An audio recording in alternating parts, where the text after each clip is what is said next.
किसान जय जवान, भारत माता की जय। નમસ્કાર, મારું નામ રૂપાપરા જિનાલ નરેન્દ્રભાઈ છે। હું ધોરણ 8 માં અભ્યાસ કરું છું। મારી શાળાનું નામ આલ્ફા વિદ્યા સંકુલ તાલાળા ગીર છે।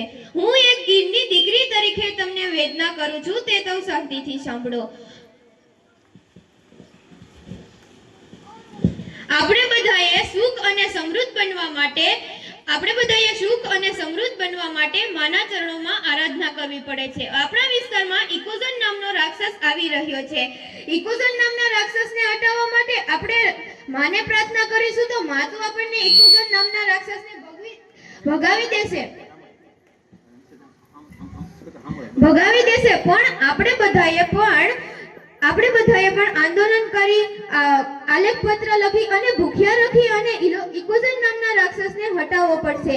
8 વર્ષ પહેલા પ્રવીણભાઈ રામે તાલુકા ખાતે ભૂખ્યા રહીને એને ઇકોઝન નામના રાક્ષસને હટાવ્યો હતો। અત્યારે પણ પ્રવીણભાઈ રામ અને કિસાન સંઘો તથા ગ્રામજનોએ ભેગા મળીને આપણે ઇકોઝન રાક્ષસને હટાવીશું। હું એક ગીરની દીકરી તરીકે તમને બધાને કહેવા માંગુ છું કે જે ઇકોઝન રાક્ષસને લાવવા માંગતા હોય તેમને હું થોડા પ્રશ્ન પૂછવા માંગુ છું કે શું અમે ગીરમાં જન્મ લીધો છે એ અમારા માટે ગુનો કહેવામાં આવે છે? શું અમે ગીરમાં જન્મ લીધો છે તે અમારા માટે ગુનો કહેવામાં આવે છે? શું અમારા બાપ દાદાએ જંગલમાં રહી અને સિંહને સંભાળ કરી છે તે અમારા માટે ગુનો કહેવામાં આવે છે? શું અમે કોઈને હેરાન કર્યા વગર અમે અમારી રોજગારી મેળવીએ છીએ એ અમારા માટે ગુનો કહેવામાં આવે છે? આ જો ઇકોઝન અત્યાર સુધી ચાલ્યું રહેશે તો અમારા જેવા બાળકોની આવનારી પેઢીમાં શું થશે? આ ઇકોઝનને જે લાવવા માંગતા હોય તેના માટે હું ખોડિયારમાંને એમ કહું છું કે તેને સદબુદ્ધિ અને વિદ્યા આપે।